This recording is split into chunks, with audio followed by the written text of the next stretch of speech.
Na parte anterior, falei sobre a distorção fundamental que o tema da energia sofreu, sobre o campo eletromagnético cardíaco como fenômeno fisiológico real e sobre a distinção entre usar esse conhecimento para expandir o ego versus para dissolver a contração que impede que o que você já é se expresse plenamente. Encerrei com uma pergunta que considero central. Por que tantas pessoas que estão genuinamente interessadas em transformação sabem muito e mudam pouco? A resposta tem a ver com o que a transformação real exige do ponto de vista neurológico, e começa com um dado que mudou fundamentalmente a forma como a ciência entende o cérebro humano. Por grande parte do século XX, a neurociência acreditava que o cérebro adulto era essencialmente fixo. As estruturas se formavam na infância e na adolescência, e o que não havia sido construído até ali não poderia ser reconstruído. Personalidade, padrões emocionais, formas habituais de responder ao mundo eram em grande medida imutáveis. Essa visão estava errada. O que décadas de pesquisa demonstraram é que o cérebro continua se reorganizando ao longo de toda a vida em resposta à experiência. Esse fenômeno, a neuroplasticidade, não é apenas a capacidade de aprender novas informações. É a capacidade de se reorganizar estruturalmente. Sinapses se fortalecem ou se enfraquecem, dependendo de quanto são usadas. Regiões inteiras podem expandir ou contrair, dependendo de quais funções são exercitadas. Isso significa que o substrato físico dos seus comportamentos, das suas emoções, das suas formas habituais de perceber o mundo, está em constante processo de reorganização. A ideia de que você é um tipo fixo de pessoa, que sempre vai reagir de determinada forma, que certas mudanças são impossíveis para você, essa ideia é biologicamente imprecisa. Mas neuroplasticidade não significa que a transformação é fácil. Significa que ela é possível. São coisas muito diferentes. O cérebro muda em resposta à experiência, mas o que conta como experiência relevante para o cérebro não é o que você compreende intelectualmente. É o que você pratica repetidamente, com suficiente ativação emocional, durante tempo suficiente para que os padrões sinápticos se reorganizem. Você não muda por ter um insight. Você muda por praticar de forma diferente, repetidamente, até que o novo padrão se torne mais disponível que o antigo.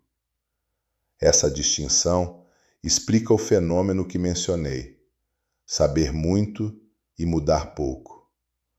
O insight intelectual é real e valioso, mas ele opera numa camada diferente da que governa o comportamento automático. A maioria do que fazemos, como reagimos, como percebemos, opera a partir de padrões consolidados que não são acessíveis à deliberação consciente na velocidade em que precisam ser acessados. Para modificar esses padrões, é preciso intervir no nível em que eles operam, que é o nível da prática repetida com ativação emocional suficiente. Os estoicos sabiam isso, sem o vocabulário da neurociência. Não prescreviam que você compreendesse a impermanência intelectualmente. Prescreviam que você praticasse a memória da impermanência, todos os dias, pela manhã, antes que o dia começasse. Marco Aurélio escreveu as meditações para si mesmo, não para publicação. É um diário de prática, não de filosofia especulativa. Cada entrada é ele trabalhando ativamente para internalizar princípios que sabia serem verdadeiros, mas que o comportamento ainda não refletia completamente. O budismo não propõe que você acredite em impermanência, não ego e sofrimento como doutrinas. Propõe que você observe diretamente, na experiência, como os fenômenos surgem e passam. A prática não é intelectual, é contemplativa, repetitiva e gradual. A neurociência contemporânea confirma a mecânica por baixo dessas observações. Quando você medita regularmente, áreas associadas à autorregulação emocional, à atenção sustentada e à autoconsciência se modificam estruturalmente. Estudos de neuroimagem com meditadores de longa data mostram alterações mensuráveis em regiões como o córtex pré-frontal, a ínsula e a amígdala. O que é notável não é apenas que a prática produz efeitos funcionais, mas que produz efeitos estruturais. A prática muda o órgão. Mas há algo nessa história que raramente recebe a atenção que merece: a plasticidade do sofrimento. O mesmo mecanismo que permite a transformação positiva permite o aprofundamento de padrões negativos. Cada vez que você rumina sobre uma injustiça, fortalece as conexões neurais associadas a esse padrão. Cada vez que reage com ansiedade a uma situação específica, torna a ansiedade mais provável na próxima vez. Cada vez que evita algo que provoca desconforto, ensina ao sistema nervoso que essa coisa é de fato ameaçadora. O cérebro não distingue entre praticar algo benéfico e praticar algo destrutivo. Ele fortalece o que é praticado. A depressão crônica, a ansiedade generalizada, os padrões relacionais repetitivos que causam sofrimento, esses estados não são apenas reações a circunstâncias difíceis. Com o tempo, tornam-se padrões neurais que se autossustentam, independentemente das circunstâncias originais que os geraram. É por isso que alguém pode continuar num estado emocional difícil, mesmo quando as condições de vida objetivas melhoram. O padrão ganhou autonomia. Isso não é culpar a pessoa pelo próprio sofrimento. É reconhecer que o sofrimento crônico tem uma dimensão estrutural que não responde apenas a mudanças de circunstância. Precisa de intervenção no nível do padrão em si. Aqui, quero introduzir uma perspectiva que raramente aparece nessas discussões e que considero essencial. A neuroplasticidade não está igualmente disponível para todas as pessoas em todas as condições. O estresse crônico, a privação de sono, a exposição prolongada a ambientes emocionalmente tóxicos, o trauma não tratado, a pobreza material com suas exigências constantes de cognição voltada para a sobrevivência, tudo isso compromete a plasticidade neural de forma mensurável. Não apenas torna a transformação mais difícil subjetivamente, torna-a mais difícil do ponto de vista fisiológico. Quando se diz que qualquer pessoa pode se transformar se praticar as coisas certas, se está dizendo algo verdadeiro, mas incompleto. O ponto de partida importa, as condições importam. Deveria tornar mais humildes as narrativas de que crescimento pessoal é apenas uma questão de escolha e disciplina. Às vezes é também uma questão de condições que as pessoas não controlam completamente. Há um segundo lado dessa questão igualmente importante: o esforço excessivo, a autoexigência compulsiva, a busca de transformação a qualquer custo podem paradoxalmente comprometer a plasticidade que tentam cultivar. O sistema nervoso cronicamente estressado não está em condições ótimas para aprender e reorganizar.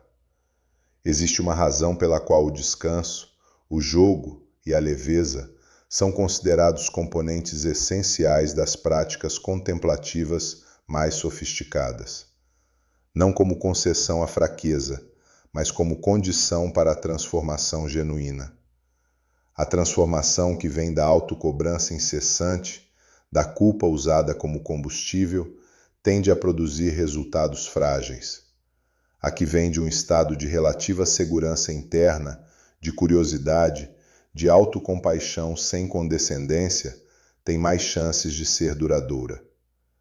Jung chamava isso de atitude simbólica para com a própria psique, a disposição de se relacionar com os próprios padrões com interesse e respeito, como quem observa um fenômeno complexo, em vez de com o julgamento de quem precisa de um problema eliminado urgentemente. Essa atitude é, em si mesma, uma prática, e uma que a maioria das pessoas acha muito mais difícil do que qualquer técnica específica. Agora quero falar sobre o papel do corpo nessa história, porque é onde a maioria das abordagens de transformação pessoal falha de forma mais consistente. Antônio Damasio, neurocientista que dedicou décadas a estudar a relação entre emoção e cognição, demonstrou algo que inverte a lógica habitual. A maioria das pessoas assume que pensamentos causam emoções, que emoções causam estados corporais. A lógica é: pensamento produz emoção, produz estado corporal. Mas a causalidade também funciona na direção oposta. Estado corporal produz estado emocional, que influencia o pensamento. Isso foi documentado em experimentos mostrando que manipulações corporais aparentemente triviais, como postura, expressão facial e padrão de respiração, afetam mensuravelmente o estado emocional e cognitivo. Não como metáfora, como resultado experimental replicado. Os sistemas contemplativos que levam o corpo a sério, o yoga, o tai chi, certas formas de meditação somática, não são menos sofisticados do que os que trabalham primariamente com a mente. Eles reconhecem que Damasio demonstrou décadas depois, que a transformação psicológica, que não passa pelo corpo, tende a ser superficial ou frágil. Wilhelm Reich, psicanalista que trabalhou com Freud e depois desenvolveu sua própria abordagem, foi um dos primeiros no Ocidente a sistematizar a observação de que o corpo armazena experiências emocionais não processadas como padrões de tensão muscular crônica. Ele chamou de couraça caracterológica a estrutura de tensões que o organismo desenvolve como defesa contra experiências emocionais insuportáveis. O problema é que essa defesa, uma vez instalada, permanece mesmo quando a ameaça original já não existe. Com o tempo, torna-se o normal, invisível a quem a carrega. O que chamamos de bloqueio energético, em tradições contemplativas diversas, tem um correlato somático muito concreto. Tensão muscular crônica que interfere na respiração, na postura, na circulação e que mantém o sistema nervoso num estado de alerta desnecessário. Práticas como yoga, tai chi e certas formas de meditação somática atuam diretamente nesse nível.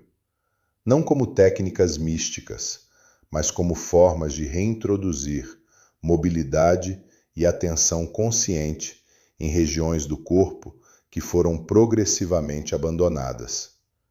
O tai chi, que os ocidentais frequentemente subestimam por seus movimentos lentos, é na verdade um sistema sofisticado de regulação do sistema nervoso. A atenção que requer e a coordenação precisa dos movimentos com a respiração criam condições para que o sistema nervoso encontre coerência, com efeitos fisiológicos documentados em pesquisas. Não evidência de que o Qi existe como substância metafísica, mas evidência de que a prática produz resultados reais e mensuráveis. A linguagem que usamos tem uma relação bidirecional com os estados neurais. Não apenas expressa o que sentimos, mas participa da construção do que sentimos. O vocabulário habitual com que você se descreve e descreve o mundo modifica, com repetição suficiente e ativação emocional genuína, a arquitetura sináptica. Não como magia verbal, mas como prática estrutural com efeitos verificáveis. A atenção funciona de forma semelhante. O sistema de ativação reticular ascendente, que filtra o que entra na consciência, é calibrado pela relevância do que você está buscando. Uma pessoa com atenção cronicamente dirigida para ameaças terá seu sistema calibrado para identificar ameaças. Uma com atenção habitual em possibilidades para identificar possibilidades. As mesmas circunstâncias objetivas produzem experiências subjetivas radicalmente diferentes, dependendo de onde a atenção habitualmente pousa. E esse filtro é modificável através de prática consistente. Há ainda uma dimensão do papel do corpo que merece exploração mais cuidadosa. O que acontece quando você para de tratar o corpo como veículo do pensamento e começa a tratá-lo como fonte de informação? A maioria das pessoas relaciona-se com o próprio corpo de forma instrumental. O corpo é o que carrega a cabeça de um lugar para outro. É o que precisa de manutenção para não quebrar. É o que gera sensações agradáveis ou desconfortáveis que a mente então avalia e categoriza. Mas o corpo pensa. Isso não é metáfora New Age, é neurobiologia. O intestino contém aproximadamente 100 milhões de neurônios, mais do que a medula espinhal inteira. Tem seus próprios neurotransmissores, sua própria lógica de processamento. A conexão entre intestino e cérebro é bidirecional. O cérebro envia sinais para o intestino, mas o intestino envia sinais para o cérebro em quantidade ainda maior. O que chamamos de intuição intestinal tem substrato fisiológico real. A ínsula, região do cérebro associada a introceptão, a percepção dos estados internos do corpo, é também fortemente associada à empatia, à tomada de decisão moral e ao senso de si mesmo. Pessoas com maior conectividade da ínsula mostram maior capacidade de perceber estados emocionais subtis, tanto nos próprios quanto nos outros. A capacidade de perceber o próprio corpo de forma detalhada está neurologicamente ligada à capacidade de se orientar no mundo social e moral. Isso sugere algo que as tradições somáticas sempre souberam: desenvolver a capacidade de habitar o próprio corpo de forma mais completa não é apenas exercício físico. É desenvolvimento da inteligência de uma dimensão que a maioria das pessoas deixa amplamente subutilizada. A prática de simplesmente notar o que acontece no corpo, com regularidade e sem necessidade imediata de interpretar ou modificar o que é notado, desenvolve essa capacidade. Não requer equipamento, não requer treinamento especial. Requer apenas a disposição de direcionar a atenção para o que está presente fisicamente, de forma honesta e curiosa. Isso tem implicações diretas para a questão do bloqueio energético que mencionei anteriormente. As regiões do corpo onde a tensão crônica se instala são precisamente as regiões onde a atenção raramente vai. Não porque sejam inacessíveis, porque carregam informação que o sistema prefere não processar. A tensão crônica nos ombros, no maxilar, no diafragma, no abdômen, cada uma dessas regiões tem uma história. E quando você começa a trazer atenção honesta para elas, essa história frequentemente começa a emergir. Esse processo não precisa ser conduzido de forma dramática ou catártica. Pode ser tão simples quanto sentar-se em silêncio por alguns minutos e fazer um inventário corporal honesto. Onde está a tensão? Onde está a leveza? O que está presente que você não havia notado? Sem pressa para mudar o que é encontrado, apenas notando. Com o tempo, esse hábito de atenção somática regular cria algo que as tradições contemplativas chamam de presença encarnada, um senso de habitar o próprio corpo de forma mais completa, que por sua vez cria um tipo de estabilidade que o pensamento discursivo sozinho não consegue produzir.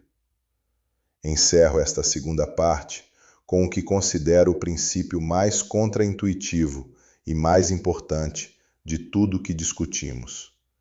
A transformação real não é expansão do eu, é dissolução gradual da contração que impede que o eu encontre plenamente o que é real.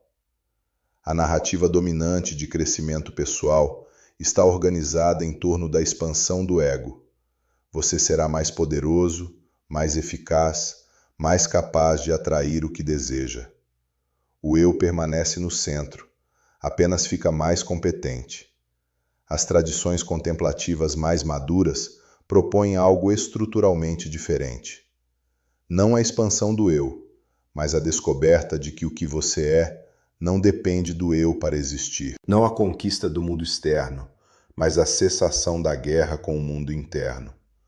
E essa descoberta não acontece através de mais acumulação. Acontece através de um processo de soltar, que é ao mesmo tempo mais simples e mais exigente do que qualquer técnica de poder. Na parte seguinte, vou falar sobre como isso se traduz em prática concreta, diária, sustentável. Não como protocolo de 6 semanas ou sistema de transformação em 60 segundos. Como jardinagem paciente com o campo que você é.